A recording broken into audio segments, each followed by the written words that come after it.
Allahu akbar kabira walhamdulillahi katsira wa subhanallahi bukratan wa asila.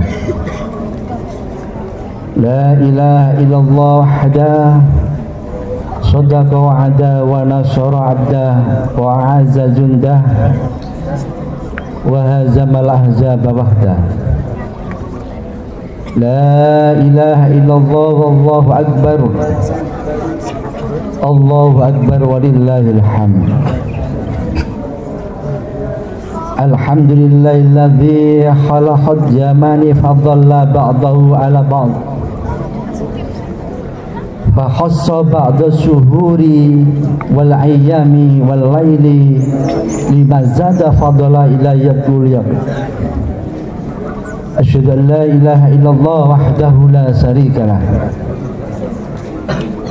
Wa asyhadu anna Muhammadan abduhu wa rasuluh. Allahumma salli wa sallim wa barik ala nabiyyina Muhammadin wa ala alihi wa ashabihi ajma'in.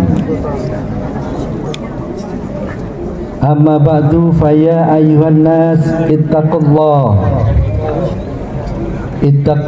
haqqa tuqatih wa la tamutunna illa wa antum muslimun. Wa qala aidan inna a'tainakal kautsar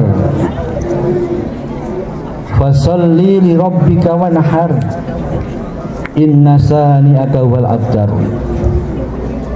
Allahu akbar, Allahu akbar walillahil hamd. Jamaah salat Idul Adha yang dirahmati Allah Subhanahu wa taala. Marilah kita tiada henti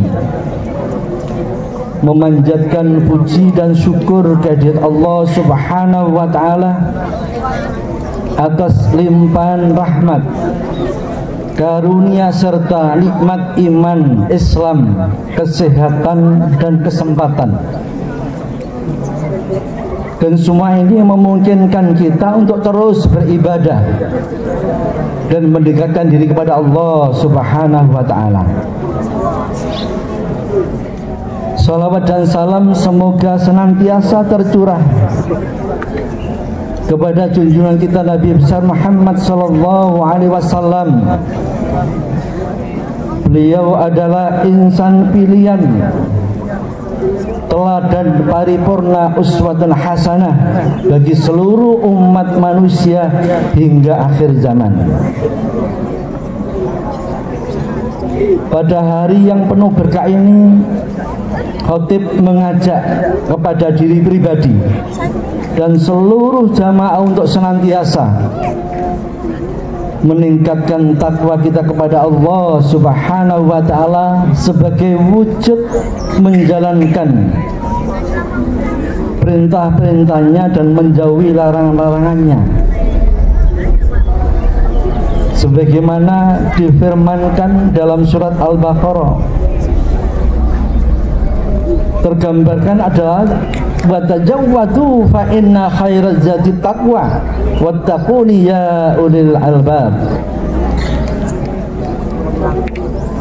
Surat Al-Baqarah 197 itu menunjukkan berbekallah dan sungguh sebaik-baik bekal adalah takwa.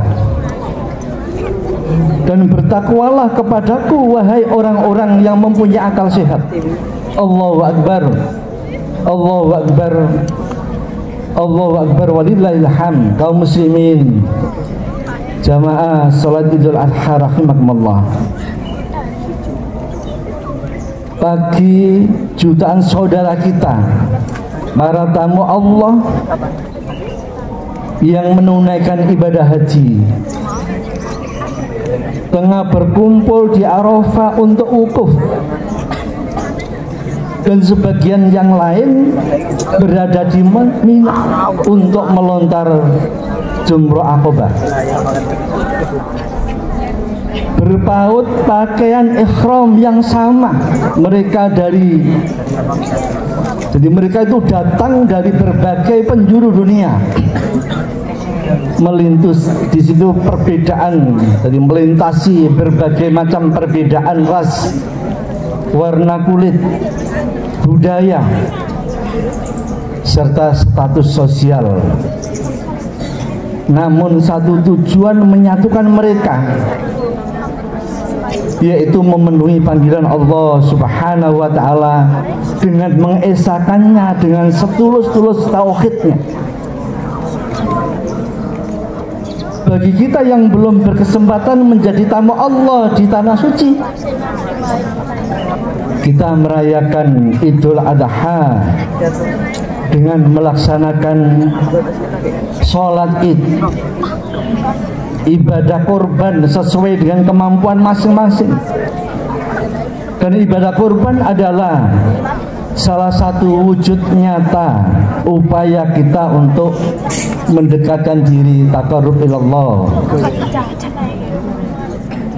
Nah, gambaran ini adalah menunjukkan betapa eratnya jaminan spiritual.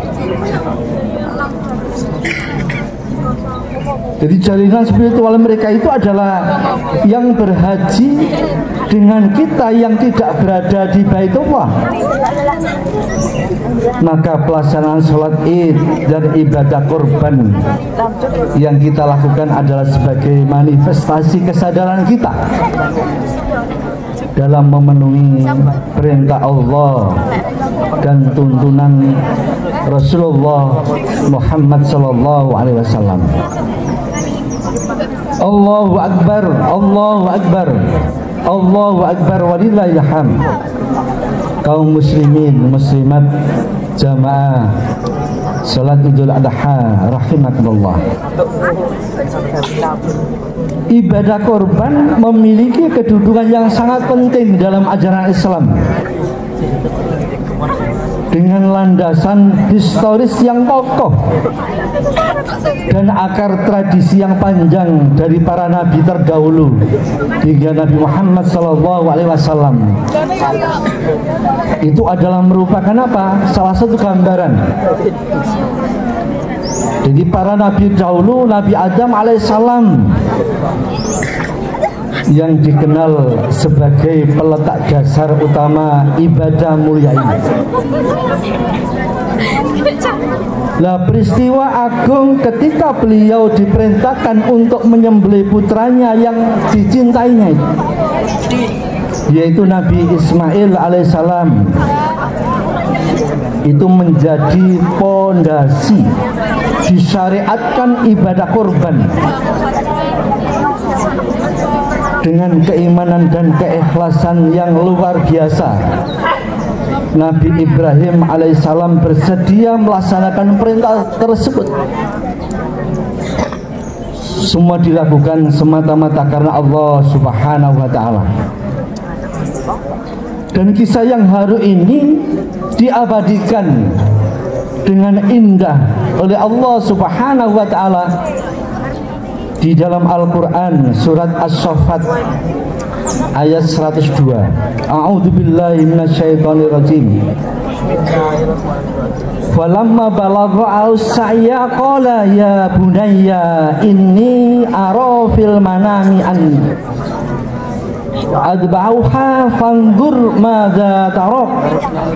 Qala ya abati al ma ta'muru satajiduni insyaallah minas sabirin.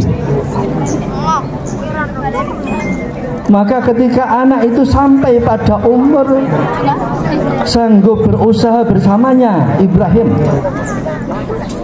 beliaunya berkata, wahai anakku, sesungguhnya aku bermimpi bahwa aku menyembelihmu.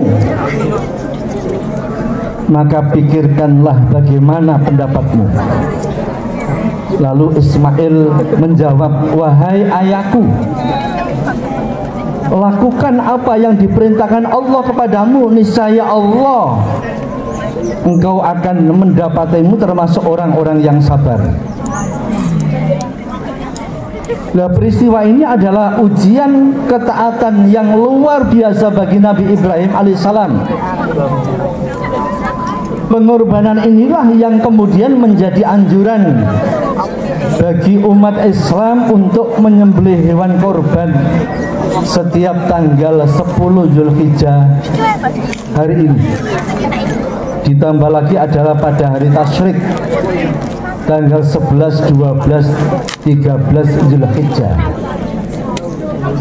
Nah, dari sejarah ini kita memahami bahwa inti dari ibadah korban adalah keteguhan hati. Di samping keteguhan hati, keyakinan pada kebenaran yang diperintahkan oleh Allah Subhanahu wa Ta'ala, keikhlasan yang murni, ketaatan tanpa syarat, dan kesabaran tanpa bertepi. Dan nilai-nilai luhur inilah yang dicontohkan dengan sempurna oleh Nabi Ibrahim alaihissalam dan Nabi Ismail alaihissalam. Nah, kesediaan Nabi Ibrahim untuk menyembelih putra kandungnya bukanlah kepatuhan buta, melainkan lahir dari keyakinan yang kokoh bahwa setiap perintah Allah Subhanahu wa Ta'ala pasti mengandung kebaikan dan hikmah yang wajib dipatuhi. Perintah Allah ini juga menjadi pengingat. Jadi pengingatnya bagi generasi penerus, sanggupkah kita mengorbankan apa yang kita cintai, dirinya, keluarganya, hartanya, semuanya adalah demi menegakkan perintahnya Allah Subhanahu wa Ta'ala.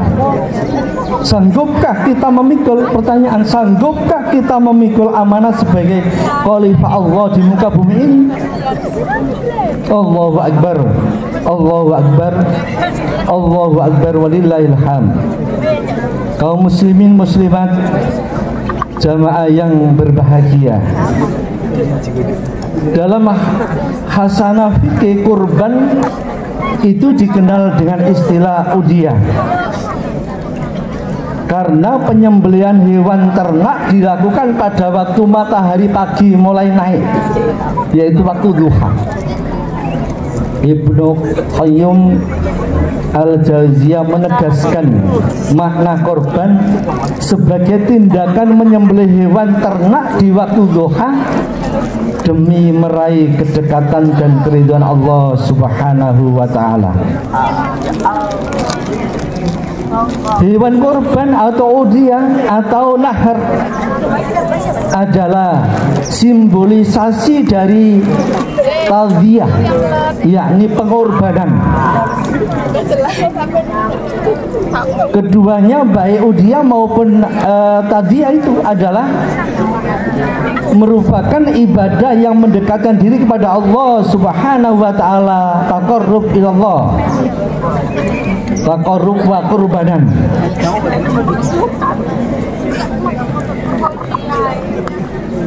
Jadi jika menyembelih hewan korban, di situ adalah gambaran ibadah ritual material, maka tadhiyah adalah pengorbanan di jalan Allah Subhanahu wa Ta'ala yang dampaknya adalah lebih luas, memajukan sebagai sektor kehidupan. Nah, dalam ibadah korban, nilai yang paling hakiki adalah sikap batiniah berupa keikhlasan, ketaatan, dan kejujuran. Tindakan lahiriah tetap penting, namun ia harus bersumber dari niat yang tulus, yang ikhlas. Waspadalah terhadap bisikan setan yang telah menggoda kita untuk tidak berkorban dengan alasan khawatir tidak ikhlas. Imam Ghazali dalam Ihya Ulumuddin mengingatkan bahwa setan itu selalu membisiki. Apa bisikannya? Untuk apa beribadah jika tidak ikhlas? Lebih baik tidak beribadah sama sekali. Ini adalah jebakan yang halus yang kita hindari. Ibadah kurban sejatinya bukan hanya tentang tindakan fisik, mendekatkan apa itu adalah apa? Menyedekahkan hewan ternak kepada fakir miskin. Tetapi yang jauh lebih esensial adalah nilai ketulusan untuk mendekatkan diri kepada Allah Subhanahu wa taala. Nah, Allah Subhanahu wa taala berulang kali mengingatkan dalam Al-Qur'an bahwa yang sampai kepadanya bukanlah fisik hewan korban, melainkan nilai takwa dan keikhlasan dalam jiwa kita. Sebagaimana firman Allah dalam surat Al-Hajj ayat 37, la yanalallahu lahumuha wala dima'uha walakin yanaluhut taqwa minkum. Daging-daging unta dan darahnya itu sekali-kali tidak dapat mencapai keridhaan Allah, tetapi ketakwaan dari kamulah yang dapat mencapainya. Nah, penegasan Allah Subhanahu wa taala ini disyariatkan dua hal. Yang pertama adalah penyembelihan hewan kurban adalah simbol tradisi Nabi Ibrahim alaihissalam dan syiar agung ajaran Islam. Yang kedua, Allah Subhanahu wa taala hanya mengharapkan nilai ketakwaan dari mereka yang berkorban. Hal ini senada dengan sabda Rasulullah sallallahu alaihi wasallam, sesungguhnya Allah Subhanahu wa taala itu tidak melihat bentuk. Jadi tidak melihat bentuk lahiriamu atau harta bendamu, tetapi yang dilihat adalah hatimu dan perbuatanmu. Nah, usaha untuk mendekatkan diri kepada Allah Subhanahu wa taala secara khusus itu adalah melalui korban. Adalah proses kelanjutan. Karena itu Islam adalah jalan syariat, thariqah syirat yang terus kita tempuh untuk mendekatkan diri kepadanya. Nah, ibadah kurban itu adalah bagian dari perjalanan dinamis ini, yang puncaknya adalah ridha Allah Subhanahu wa taala. Maka wujud terpenting dari korban adalah apa? Manifestasi dari seluruh perbuatan kita. Nah, sebagaimana teladan Rasulullah SAW tidak pernah meninggalkan ibadah korban setiap tahunnya. Meskipun beliau menjalani kehidupan yang sangat sederhana, juga dari kemewahan duniawi, rumah tangganya bahkan alas tidurnya saja hanya terbuat dari tikal ayaman atau daun kurma. Tidak menuju sampai spring bed atau macam-macam. Itu alat tidur itu tikari terbuat dari ayaman. Oleh karena itu, seorang muslim yang memiliki kemampuan namun enggan berkorban patut mendapat teguran sosial, bahkan diisolasi dari komunitas muslim. Rasulullah SAW, hadis yang diriwayatkan Abu Hurairah an Abi Hurairah radhiyallahu an Nabi sallallahu alaihi wasallam, man kana lahu si'atun wa lam yudhahi wa la yashhad musallan. Dari Abu Hurairah radhiyallahu anhu,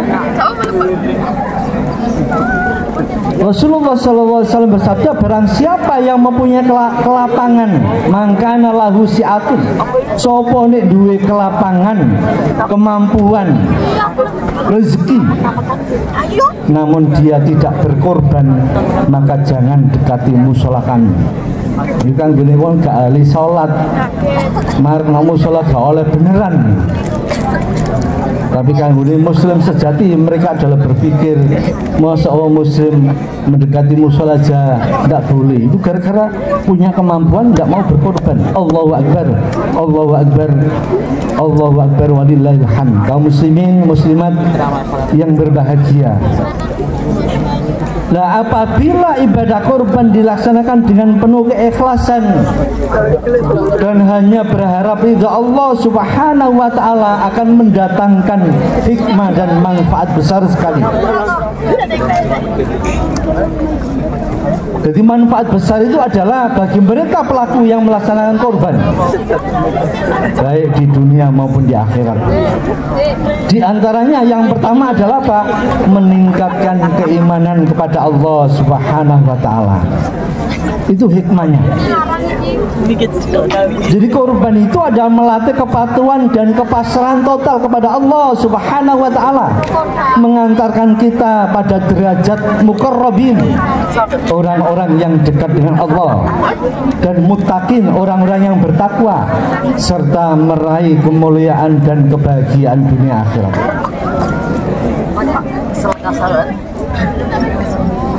Hikmah yang kedua adalah apa? Membersihkan diri dari sifat bahimia. Sifat bahimia itu adalah sifat kebinatangan. Jadi kalau ada manusia yang model kayak binatang itu sifatnya, itu bagian mereka itu adalah enggan berkorban.